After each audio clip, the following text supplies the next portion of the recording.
زمانے میں دلائل کا سالار گمن ہے، وفائے ملک ملت کا علم بردار گمن ہے۔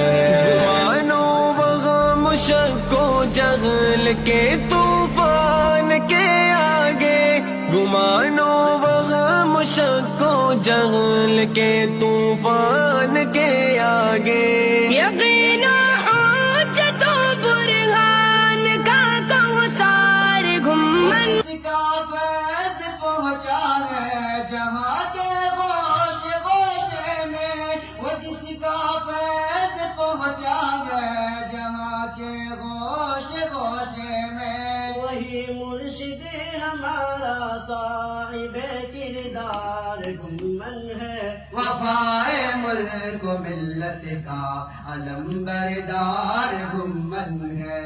اللہ اس ادارے کو ظاہری باقی ترقی عطا فرمائے، علماء کی علوم میں برکت عطا فرمائے، پورے عالم میں دین کی خدمت کے لیے قبول فرمائے۔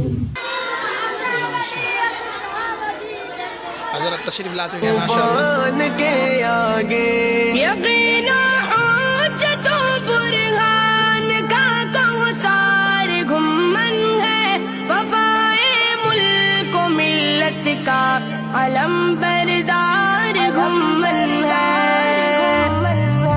زمانے میں دلائل کا سالار گمن ہے، وفائے ملک و ملت کا علم بردار گمن ہے۔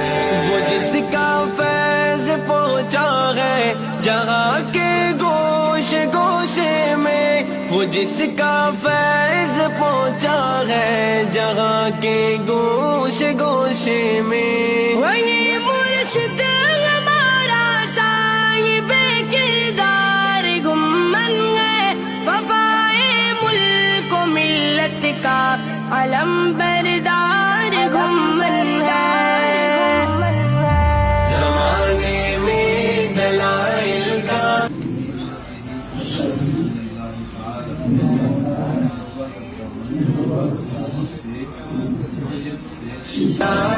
گھمن ہے۔ میرے مسلک پہ ڈالے گا کوئی میلی نظر کیسے، میرے مسلک پہ ڈالے گا کوئی میلی نظر کیسے، کہ فکر دیوبندیت کا چوکیدار گھمن ہے، وفائے ملک و ملت کا علم بردار گھمن ہے۔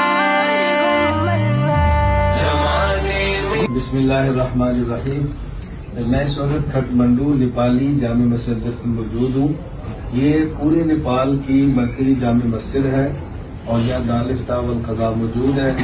یہ میرے ساتھ بیتر مفتی ابو بکر صدیق حنفی صاحب ہیں جو دارالفتاء والقضاء چلاتے ہیں اور یہاں دارالعلوم کھٹمنڈو کے مدیر ہیں، اور ہمارے ساتھ یہ بھائی اقبال احمد موجود ہیں۔ یہ 2 مرتبہ نیپال کے منسٹر رہے ہیں اور یوں سمجھے کہ ہمارے نیپال کے سفر کے میزبانوں میں سے ہیں۔ یہ گاڑی بھیجی لینے کے لیے اور بھی مستقل ملنے کے لیے آئے دارالفتاء کے اندر۔ آپ اس سے اندازہ فرمائیں کہ اس دارالکفر میں بھی کیسے کیسے لوگ موجود ہیں جو اسلام سے، علماء سے، دین سے محبت کرتے ہیں۔ اللہ تعالیٰ ان کی دین کی خدمات کو قبول فرمائے، ملک و ملت کو عطا فرمائے۔ اللہ تعالیٰ ہم سب کو اپنے دین کی مقبول خدمت کی توفیق عطا فرمائے اور پورے عالم کے مسلمانوں کو باہمی متحد اور آپس میں رابطے کے ساتھ رہنے کی توفیق عطا فرمائے۔ دلائل کا سالار گمن ہے، وفائے ملک و ملت کا علم بردار گمن ہے۔